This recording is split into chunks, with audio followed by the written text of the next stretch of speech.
Welcome to the Business SOS podcast. This is Rich Sierra, president of the Florida Small Business Legal Center. This is episode 78 of Business SOS.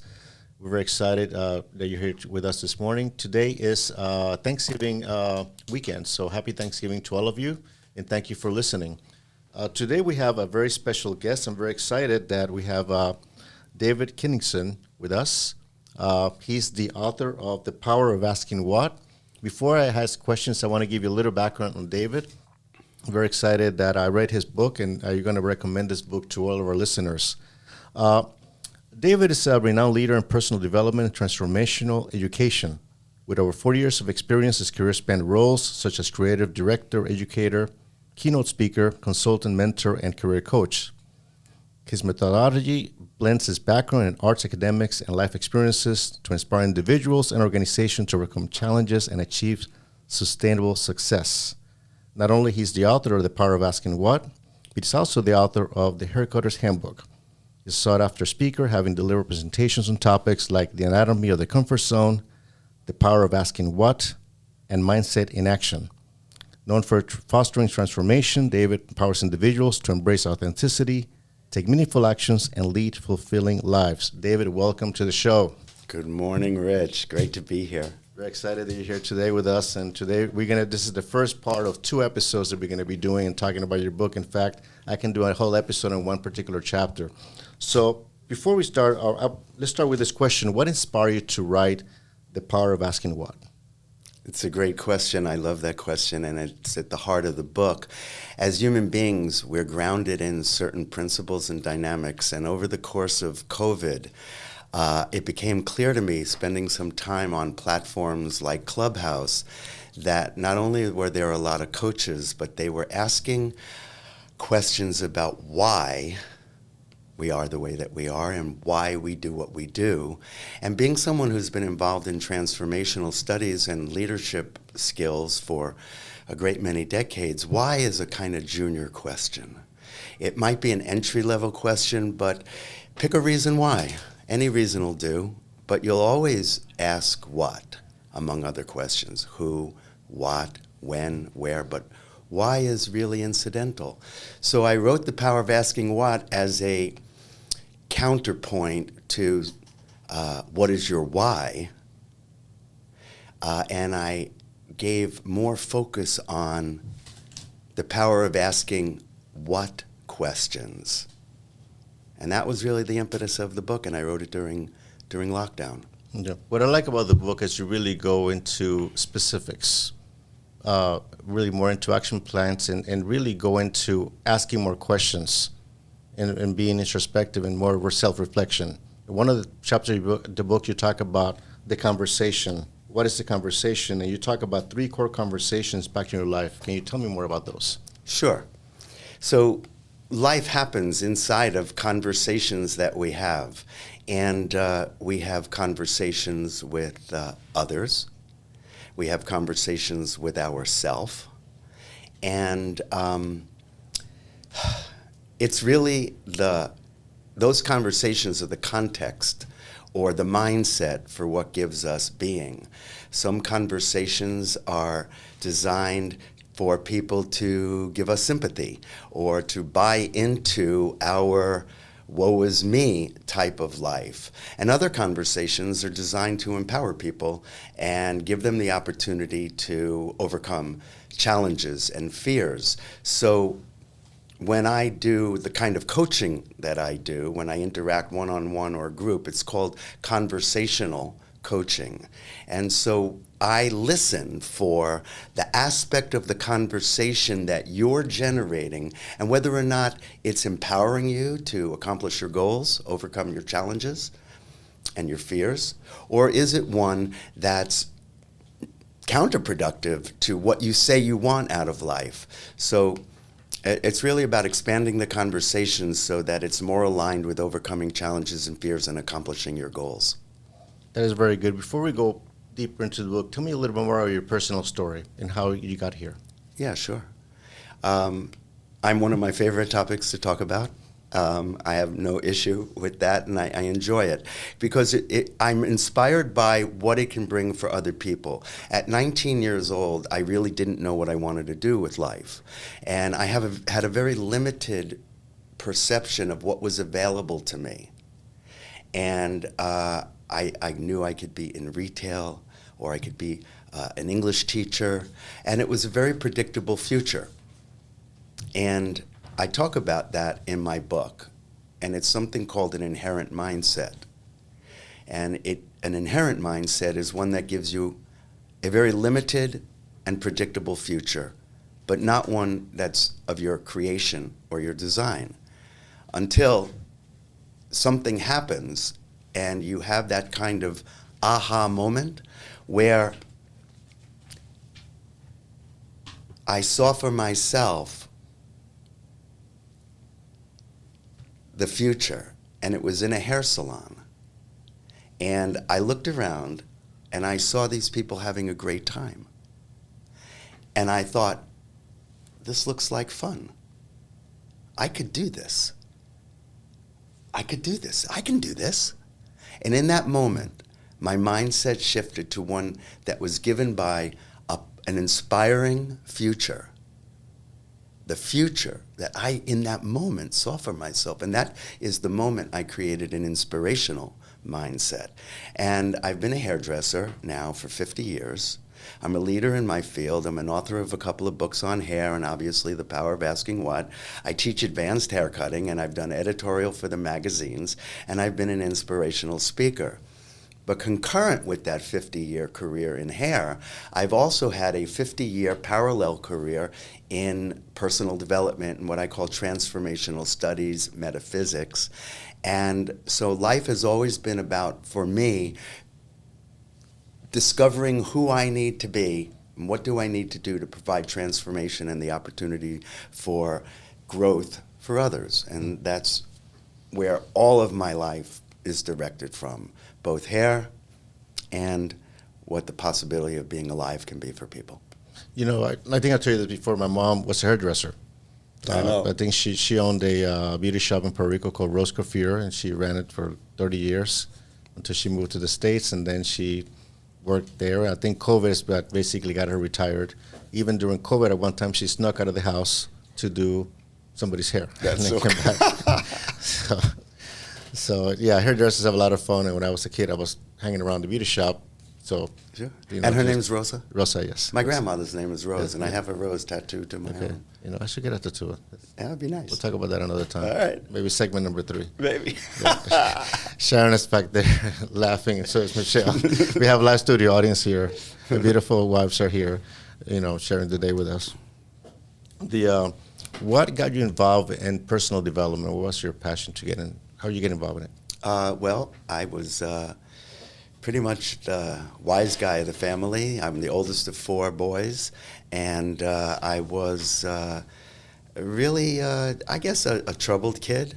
I cut school a lot, and, you know, I wanted to do this and I wanted to do that, and my parents were a little concerned about my predictable future. And my parents, both my mother and my father, were involved in early 1970s personal development programs. They participated in Marriage Encounter, and then they did the S training.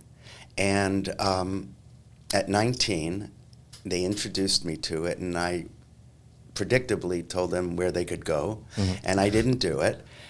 However, I did see the growth and development that my parents were having, and not only between the two of them, but how they were affecting me. And my relationship, particularly with my father, which had traditionally not been a very good one, started to become outstanding, but I didn't want to let on. And they were persistent in wanting me to take my first personal development program, and I was fairly a hard sell. And at 21, I took the S training, and I saw what the possibility was of living a transformed life, one where you take responsibility for yourself, a life where you communicate, where you aspire to having a certain kind of integrity in your life. And I was off and running, and then I'm a fairly autodidactic person, and I began reading a great deal on so many topics, and I led programs on so many other topics, and that's how I got into it. I have to thank my parents for introducing me to my first programs on personal development. Yeah, I think personal development is very important. In college, I read many of the books, and I read Sigler. Yesterday was my mother's birthday. Sorry. Oh, happy birthday! I read Zig Ziglar. I read Tony Robbins. Especially in the 80s and 90s, he was upcoming, and I read many of his books. Many of them have yours is different. And I'm going to read a quote here that I really like, that stood out to me. And it says that doing the work of self-awareness affords us the opportunity to overcome our challenges, fears, and self-imposed limitations, and in turn, the freedom to create, manifest, attract, and accomplish. Correct. I mean, you hit it right there. I mean, one thing that, and I read some other positive thinking books, and you can do positive thinking, but if you don't do the work, nothing is going to happen. Exactly. It's all about doing the work. And I'm flattered. That's a great quote. And where it comes from is my observation of people that we aspire to. So certain things lend themselves to example, and we can look to celebrities and athletes and people who have great success, whether it's in finance or entertainment or technology. They have great success, and we admire these people for that success. And there are a certain finite, really, characteristics that they all share. If you look at them all, whether they be Tiger Woods, Beyonce, Steve Jobs, John Lennon and Paul McCartney, Bob Dylan, Bruce Springsteen, Madonna, Lady Gaga, Taylor Swift, Serena Williams. If you look to all of these people, they share a particular set of qualities, and they're attainable for those of us who may or may not have those qualities. And the first thing, not the first thing because you have to start with something, not because it's the first thing, but they all, might as well be the first thing, have a future that I talked about when I was 19. They all saw something at a young age.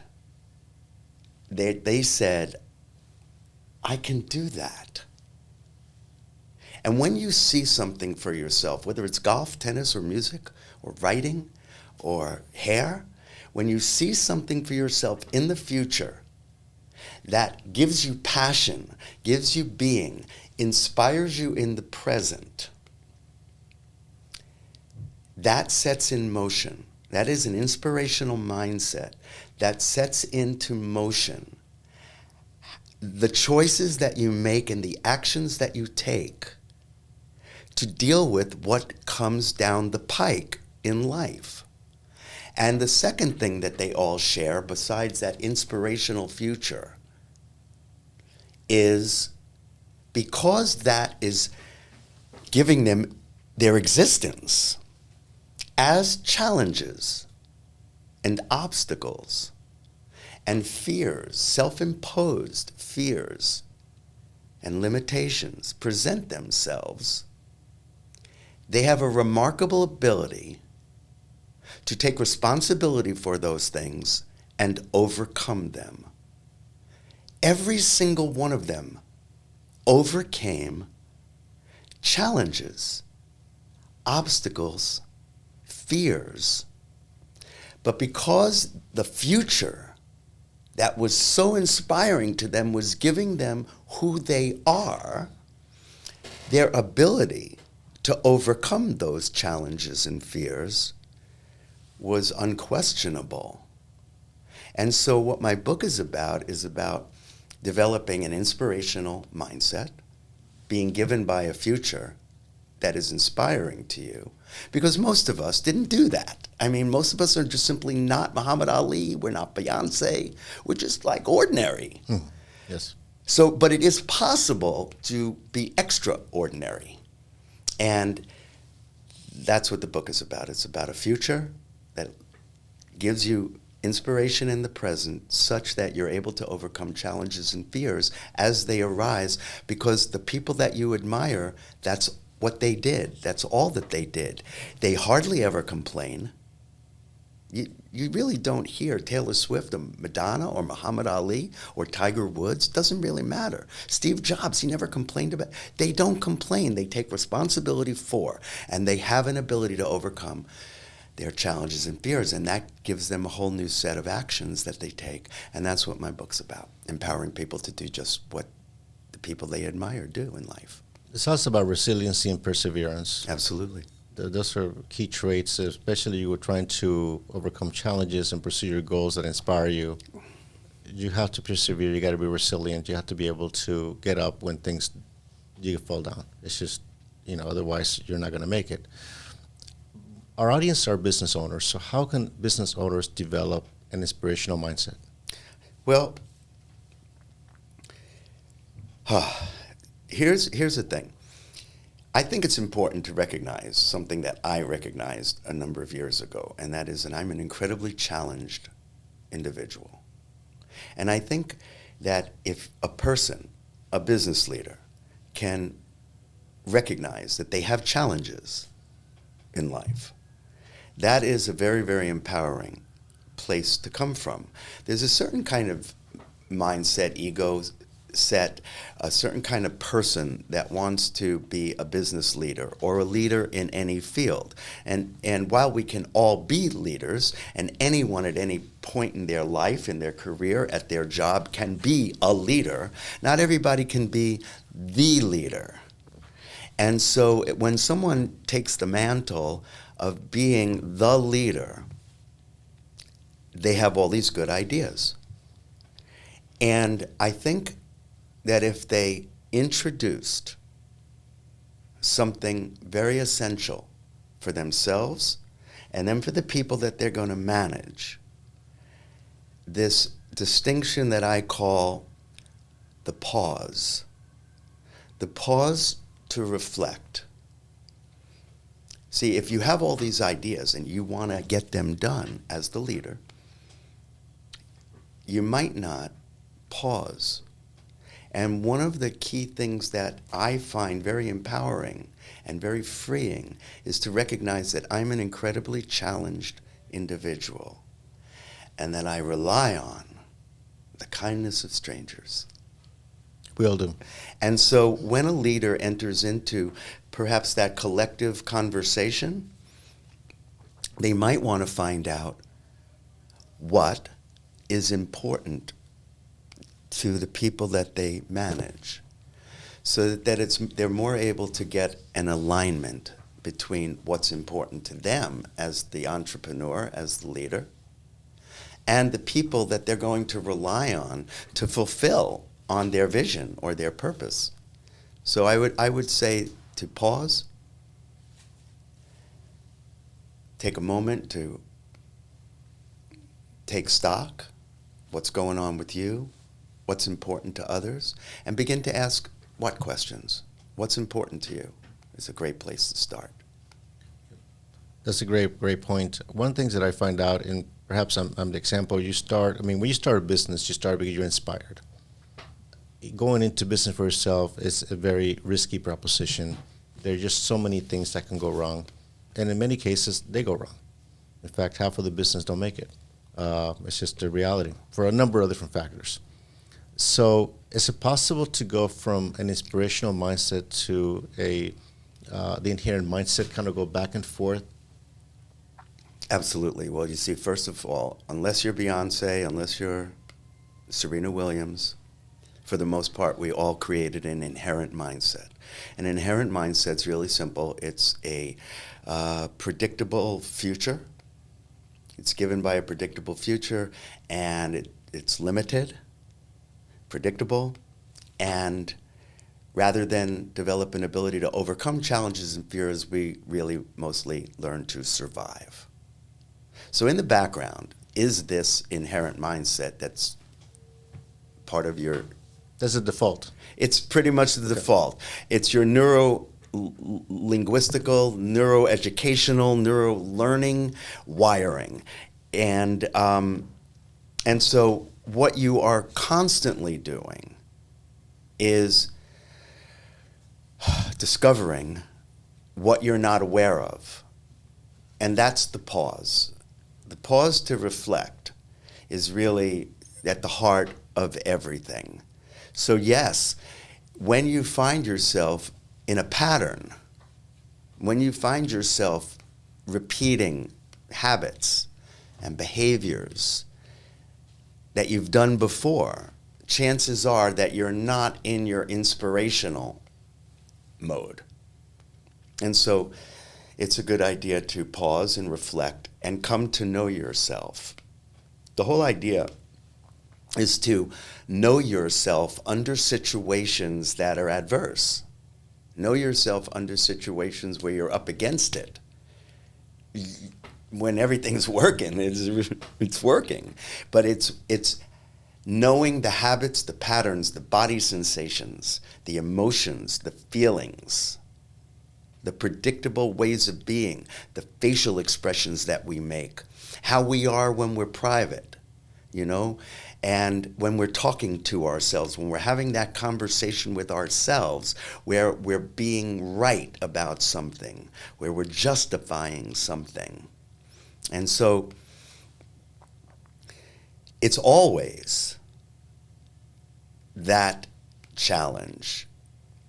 But that's what the people we admire have learned to do since they were 8 or 10. You know, Bruce Springsteen was asked, you know, this is like legend has it, that Bruce Springsteen was asked by a young woman songwriter what he does before a show when he's talking to himself and he wonders if the audience is going to like him, or when he has butterflies or his breathing gets heavy, you know, how does he get rid of it? And he says, oh, I don't get rid of it, because that's when I know it's time to go on. And so it's not that they don't have the same body sensations, emotions, but they have a different conversation about it. They have a different relationship to things like that. They have a different relationship for time than we do. Most of us go through life having a very poor relationship to time. There's never enough of it. On the other hand, these people who accomplish amazing things have the same amount of time we do. That's correct. It's no more time. So it's kind of a relative thing, as Einstein said. So as a leader, you are always battling that, and you want to dance with yourself. You want to give yourself a break. You want to actually know that that's part of your process. And then you can kind of say, oh man, that's me doing that again. I get angry when I am behind on a deadline. Pause, and it's in that pause that you discover that, and in that moment you have a choice. In that next moment you have a choice. Do I be this way or that way? So life's always a choice, it's always a dance, and however good you are at it is how much you practice. Yeah. You have to be comfortable with or pressure. do the work, as we said. Yes. Yeah. You got to be comfortable with pressure in order to break through. And I was going to ask you a question about breakthrough. How do you break through if you're in the inherent mindset? How do you break through to get to the inspirational mindset? Well, you know, through what I call linear learning. So it's the practice of one moment after the next, after the next, after the next. You know, there's quantum learning, where you can have that's a breakthrough, where you're here at one moment and then, aha, we have a breakthrough and you're no longer here. You are a quantum leap away. And we all know we've had breakthroughs. We all know that we can talk about them. I had that moment. But most of us don't know how to cause a breakthrough at will. In fact, even the people that we admire, their ability to cause a breakthrough at will may or may not be any greater than yours or mine. So we know that we've had breakthroughs. We know that we want to have them, but we don't necessarily know how to cause a breakthrough, right? And so what you can do is set the stage for a breakthrough. And that would be by doing the work of one alteration of a habit, one slight change over a period of time. like 28 days to a quarter. So if you want to have a breakthrough in something, but you don't know how to cause it instantaneously, what do? How do you do it? You do the next thing that's in front of you. You know, you have a goal. You have a challenge to that goal. And then you take an action, an intentional action that's designed to overcome the challenge that would have you accomplish the goal. And you set out to do that. One action at a time for 28 days, and you have a new habit. That sets the stage for breakthroughs. It's a whole other conversation rather than explanations, excuses, reasons why it didn't turn out. You talk about repetition. One of the stories that jumped out at me was, which I related to, and as you know, we're both students of the martial arts. We're both black belts in Taekwondo. My wife also is a black belt in Taekwondo as well. The study of the martial arts, and the story you talk about the students, about sparring and how one was struggling and they both improved. And I love I love martial art. I've been doing martial arts since I'm 9 years old. And then, on and off. And fortunately, I have 2 different black belts in judo and taekwondo. But the principles of the martial arts teaching are the same. Successful repetition, and you gradually, get better.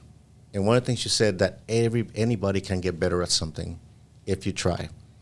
But in terms of breakthrough, what I find out is that you sometimes don't recognize how much you are improving. Your instructor does, but you don't see it. We've been doing this for many years, and sometimes you go to class and say, I'm not getting better, I'm not getting better, I'm not getting better. But you are.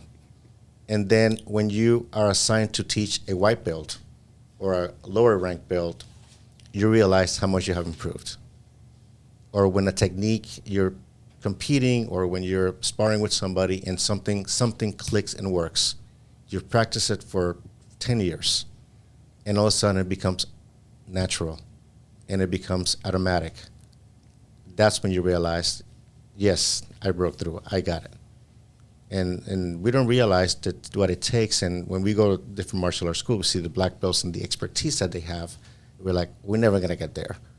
But we might be able to get there if we practice enough. But we're going to get better at our own pace. But I realize that when we are teaching younger ranks or people that are lower ranks, how much really we know. But we don't see it around ourselves. Do you find that to be true, as people don't realize how much they have actually improved? Whether it's music, martial arts, or. Well, you've touched on so many points. First of all, we don't see our improvements like watching a child grow. Yeah. You don't see every day, but when grandma and grandpa come over and haven't maybe seen them for a while, oh my God, you've grown. So it's kind of like that. And one can have an inspirational mindset about anything at any time. And when you start out as a white belt in martial arts, you compare yourself to the other people around you. And that's kind of human, that's kind of natural, but it's also a pitfall to compare yourself to others, and we often compare ourselves to ourselves, usually a younger version of ourselves we will compare ourselves to as we get older. But you can always invent an inspirational mindset, and that's seeing a future for yourself. So if you enter into the martial arts and the future that you have for yourself is a black belt within a period of time, then it is that future that gives you the training. It gives you the work. It's what's inspiring or informing the work that you do, called training. And that's important. So as you enter into projects, whatever project it may be, whether it's your garden or a black belt, entering into it for a future that inspires you in the present will empower you to overcome the challenges and fears that you face.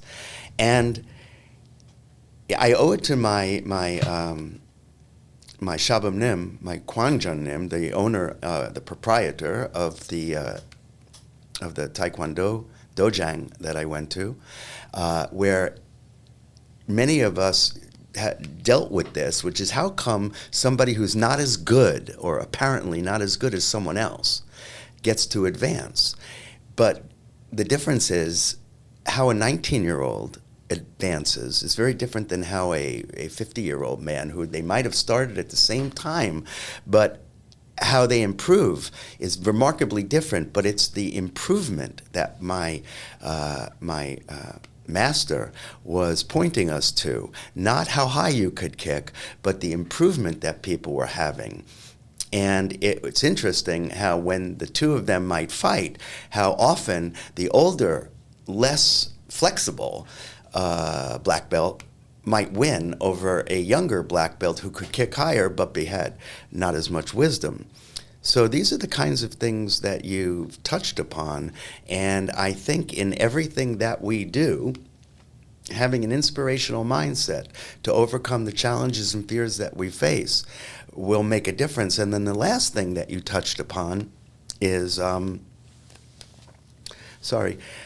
is what I call the playground for mastery. And the playground for mastery in any field is sharing the knowledge that you have with another, because you have to examine what you take for granted in such a way that they can get it.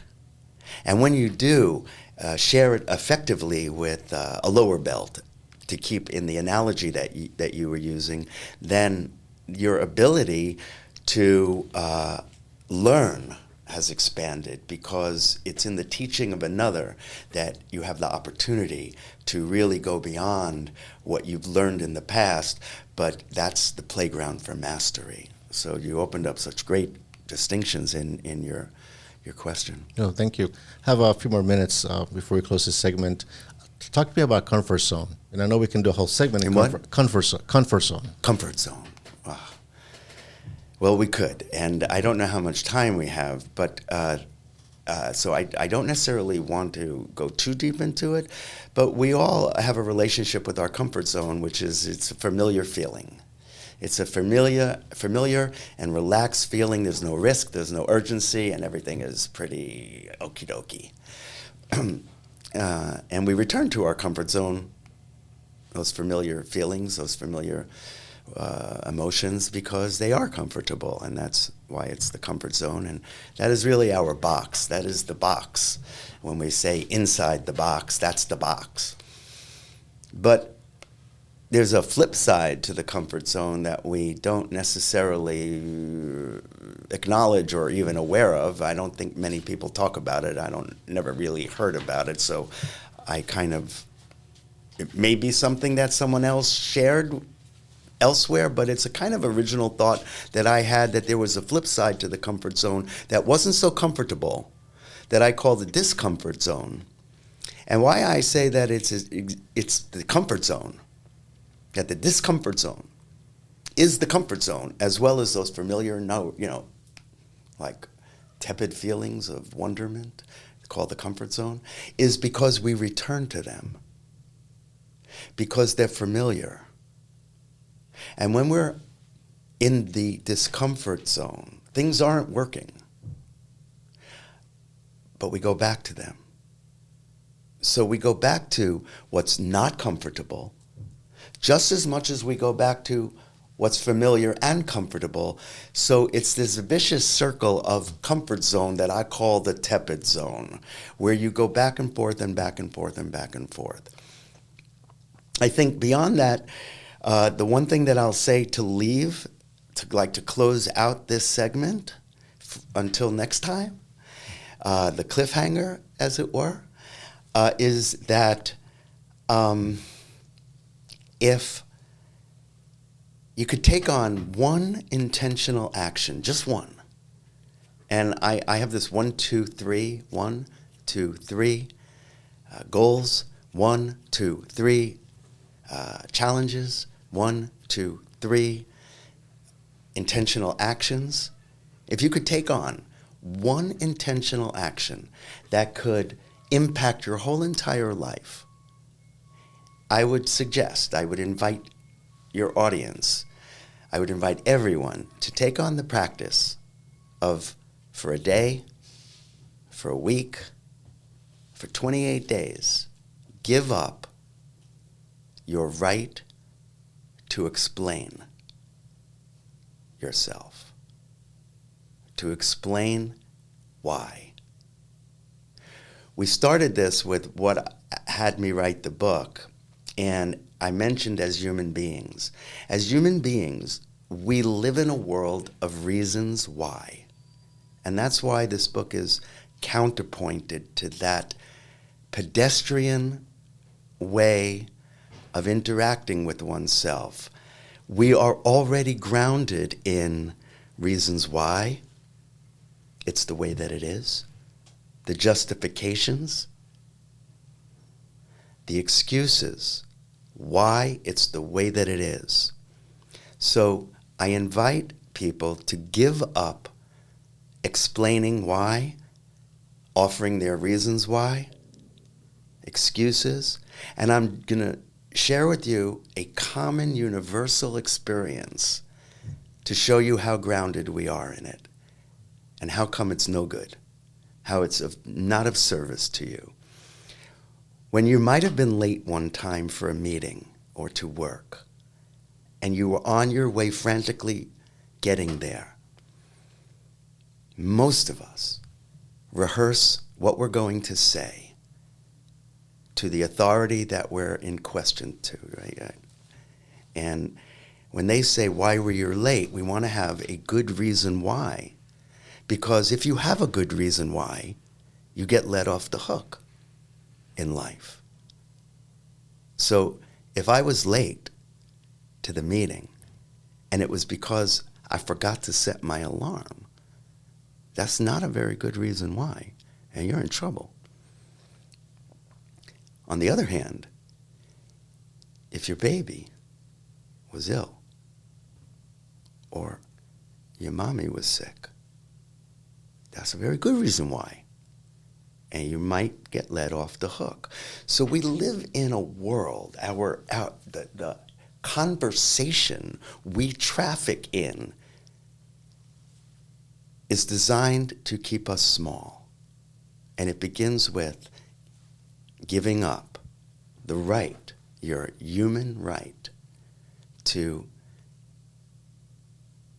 explain why, reasons why, justifications, and excuses. So I invite on this grateful, thankful weekend, as we enter the holiday season of giving thanks and gratitude and taking stock of our blessings, to take on one intentional action that would have us accomplish what we want out of life, which is joy, love, health, success. And that is give up making excuses, give up telling your story, give up reasons why, and see what happens next. It's a great challenge. David, what is the name of the book? The name of the book is The Power of Asking What? How can people find the book? Overcome Your Challenges and Fears, a conversation for mindset in action. You can find the book by going to Amazon.com. My name is David Kinigson, and you can see all my books up there. And I'm available on social media, so anyone who wants to reach out can reach out to me. And I even often send out signed copies. So the best way to reach you is through social media? Social media, I'm on Facebook, I'm on Instagram. Just type in your name? Yep, and I also am putting the finishing touches on davidkinigson.com, which talks about my books and my classes, my conversational coaching, and all the different things that I'm up to. Here the camera, so it's in the YouTube channel. So we will have links to your social media handles on our show notes and for the Apple Podcast, and also on our YouTube channel as well. To our listeners, I highly recommend you read this book. I read it twice. You'll get a lot out of it, especially now during the holidays, and you're looking for the year's resolutions. You will want to get this book. It'll certainly start your 2025 in the right way. David, thank you very much for being a part of the show. Can you stay a little bit more till we can do another one? Yes, I can, and I want to thank you. You're welcome, and thank you very much for having me as a guest. It's really been a great conversation. Appreciate you. Thank you very much.